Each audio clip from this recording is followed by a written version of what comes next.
We've got people that are from the corporate space who say, I appear to be perfect. No one knows that I am crumbling down. No one knows the things that are happening in my mind. No one knows that I've been suicidal for X amount of years. Right? But I appear strong and I appear to have it all together. And in those moments, I need to be able to speak with confidence, right? But for a lot of us, it is self-esteem related challenges. Where, in as much as we tell you that you're doing great, that you're amazing, you don't believe in yourself.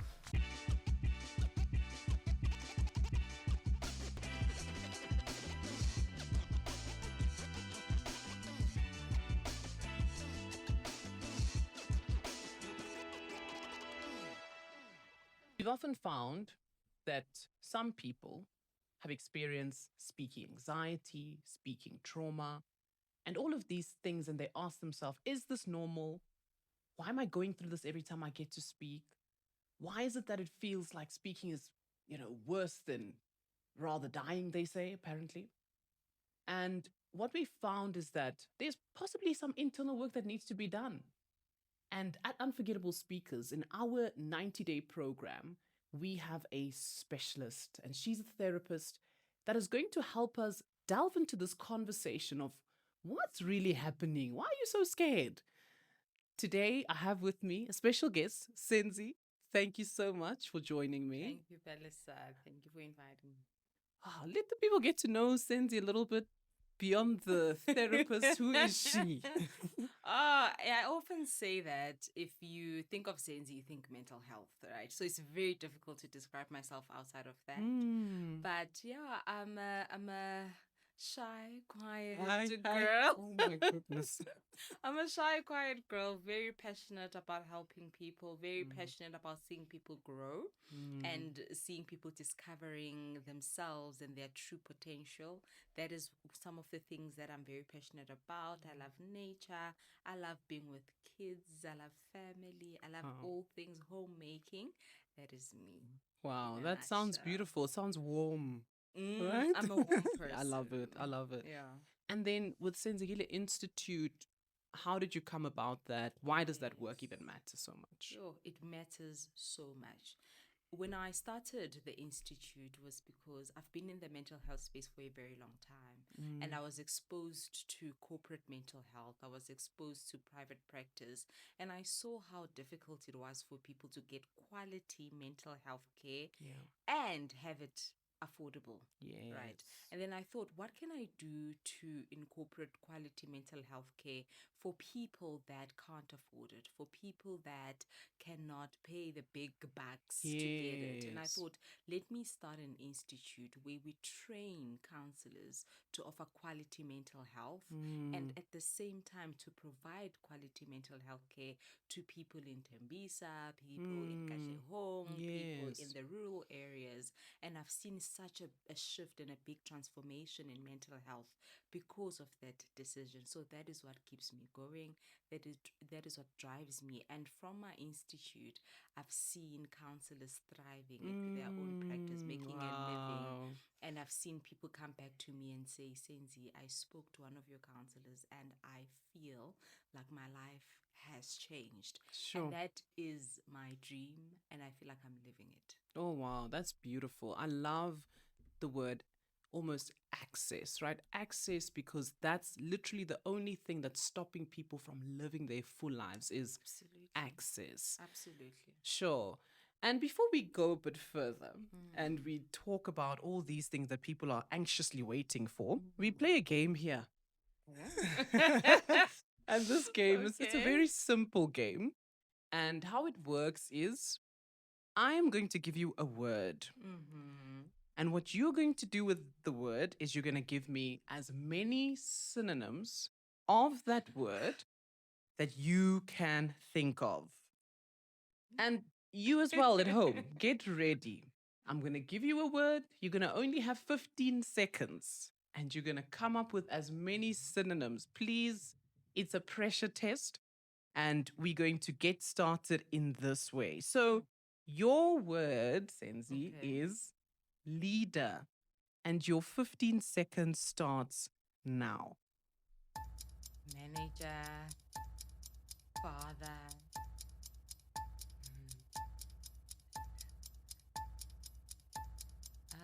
What's a leader?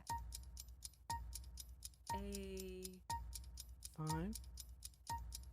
Four. This is a lot of pressure. What? A boss.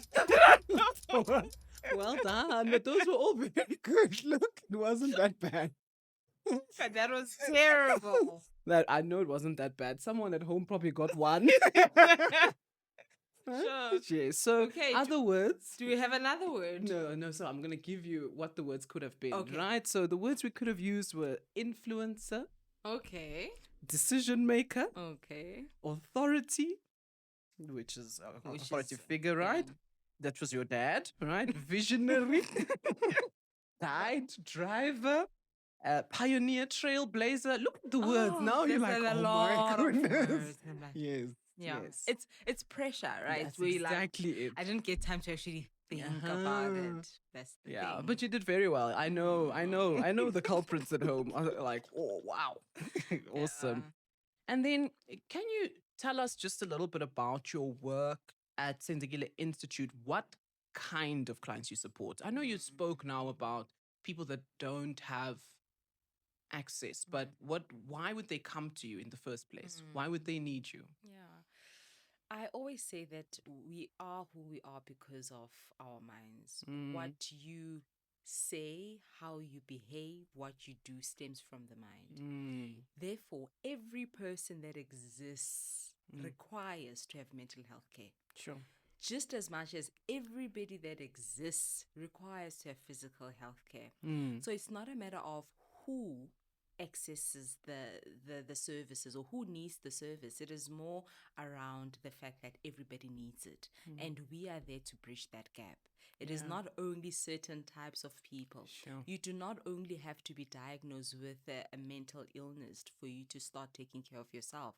Your day-to-day life requires you to take care of yourself. Palisa, we've got people that live hectic lives. You're a mother, you are a dad, you have a business, you're a full-time employee, you've got stressors, you've got traumas. We exist in a world that requires so much of us. And we all need a space where we just sit down and we reflect on our lives. So many of us just keep going and going and going. Then Yeah. we crash and you're like, but when did this happen? Why am I crashing? Right? But then when you Yes. sit down and you reflect, you actually can notice that you've seen this coming. Right? And that is why we are providing the services that we are providing. We've got people that are from the corporate space who say, I appear to be perfect. No one knows that I am crumbling down. No one knows the things that are happening in my mind. No one knows that I've been suicidal for X amount of years. Sure. Right? But I appear strong and I appear to have it all together. Therapy gives you a platform and a space for you to be yourself and to just be. You don't have to be the CEO. I don't have to perform. You don't have to be the accountant. You don't have to be the strong mom or the strong dad. Yeah. You don't have to perform in your words. You can just be vulnerable and you can actually say, I feel not so great. Sure. And even for people that say, I don't think there's anything wrong with me, they come to therapy and they actually realize that Okay. actually maybe thinking that is also a coping mechanism for yourself. That is what Yes. keeps you going. But give yourself an hour, a week, or a month for you to just break down. Just be. Yes. Yeah, and that's so important, especially for professionals, which is majority of the people watching today, where they find themselves in workspaces where so much is expected. Yes. And they are expected to be, like you said, the accountant, but not only the accountant, now I'm the leader, the authority figure. Right? Yeah. And in those moments, I need to be able to speak with confidence, right? Where does this whole speaking anxiety thing really stem from? Why do I feel so anxious in those moments? I think that comes from different places for different people. If you speak to Mbali, she'll tell you a different answer. Palisa will tell you a different answer. But for a lot of us, it is self-esteem related challenges where in as much as we tell you that you're doing great, that you're amazing, you don't believe in yourself. You don't believe that you deserve to be in certain spaces. You don't believe that you are worthy to be in those spaces. And your mind always goes to the negative that I don't belong here. I'm not supposed to be in this space. Why would I be invited to come and speak? Who Sure. am I? And for a lot of people, it comes from childhood traumas. What were you told? What did your teachers tell you? What did your bullies tell you? What did your parents tell you? We have got very old people today who still say, I don't think I'm beautiful. I mean, we see beauty, but you Yes. don't. Where does that come from?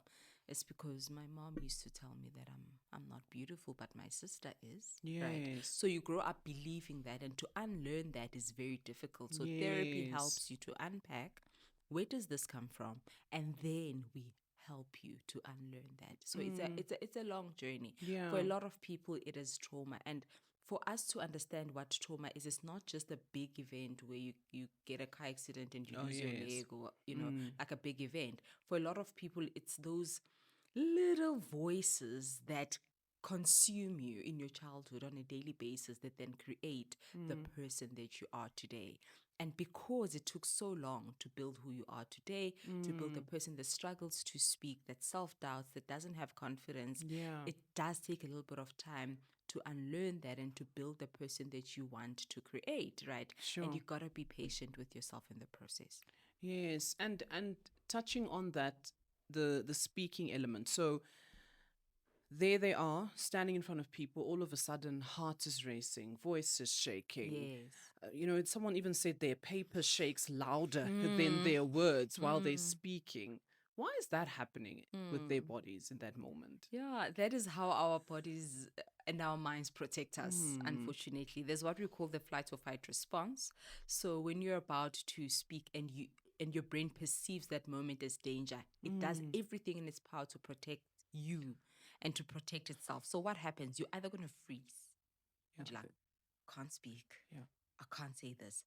Mind is blank.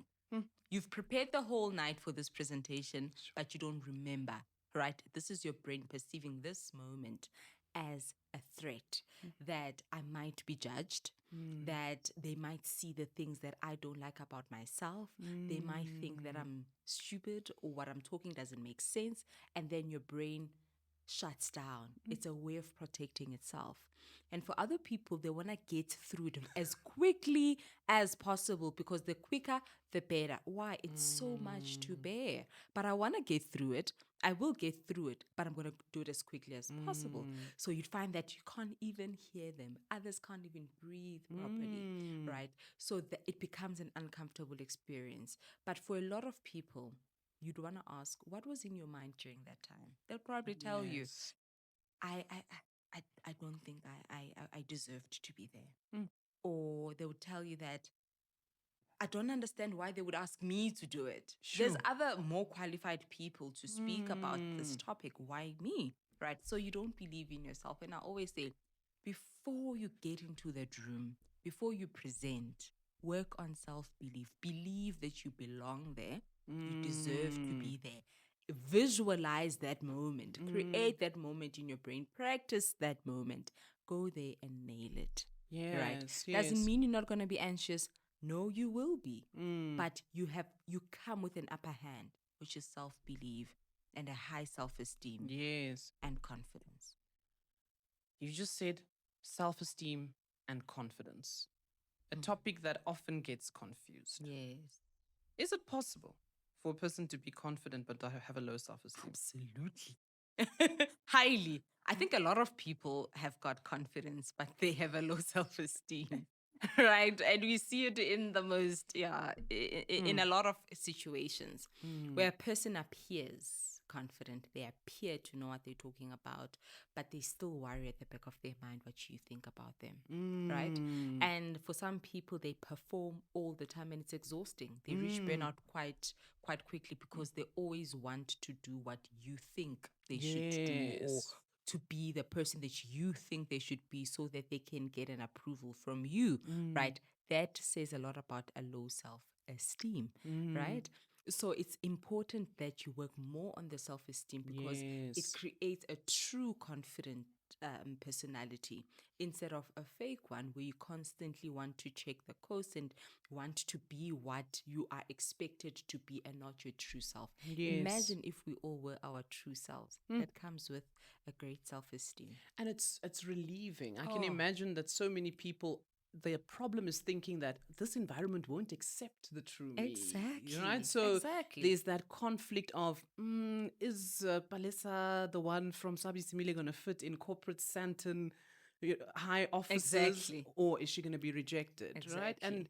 And let's touch a little bit on that element of Mm. the whole, the audience is going to reject me in that Yeah. moment, Yeah. right? They're going to catch me out. They're going to think I'm Mm. stupid. Mm. What tools, or what can you say to people to manage that Mm. thought or that feeling in those moments? I think the best person you can be is yourself. It's very rare to find another Palisa. Very rare. You are Yes. created to be unique. So immerse yourself in your uniqueness. That's the Mm. first thing. The second thing is that the audience doesn't really care much about your hair, about how your shoes look, how short or tall you are. They couldn't care less. They are Mm. there for value, which is Mm. what you're skilled at. That is why you are in that table. That is why you have been called to present. It's because of the skill that you have. Believe in your skill. Have authority over Yes. your skill and understand that those people are there for that. Mm. They are not there because of how you look and don't look. And I always say, if there's something that you are insecure about, if you don't like that, I don't know, you don't like your eyes, for example. If Yeah. wearing glasses helps you, then wear the glasses, right?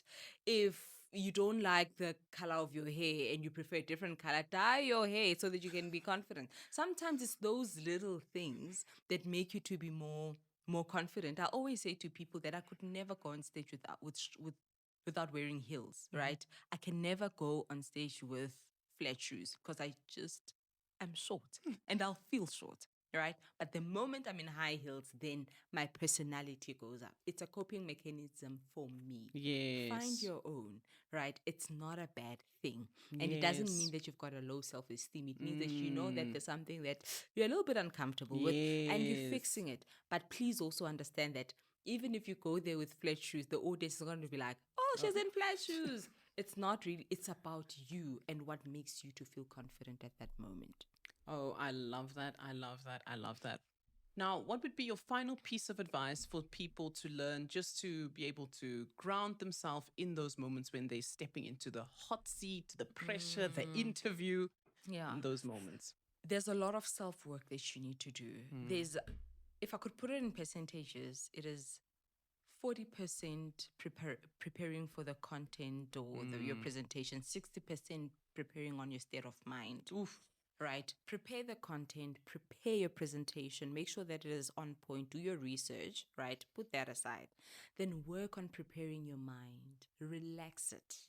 Relax your mind as best as you can. What relaxes your mind? Taking a walk. What Yes. relaxes your mind? Doing a meditation practice. For people that pray, prayer, right? Sitting beside a river or water or your pool, whatever that calms your nervous system. Calm your nervous system before you get in there. And a few hours before getting in there, you make sure that you're not hectic with emails, calls, and whatever. You have a sound mind. You get in there and you tell yourself that I'm there to deliver something that I'm skilled at and I will deliver it. If you feel like in that moment you are anxious, you can't speak, it's okay to pause, Yes. breathe, and continue. Don't force yourself to go through everything. If words are running out and you feel like I can't remember the next thing, Yes. you breathe, you smile, you laugh, whatever it is that comes to your mind first, and you continue. People will love you for your authenticity. Yes. Don't pretend to be okay if you're not. Sometimes it's okay to even say, whew, I'm a little bit anxious, but let me drink some cold water, right? Cold water. Let me drink some cold water. Yes. And then I'll continue. And you continue. People will actually support you. You'll see even in their facial expressions that people are actually rooting for you.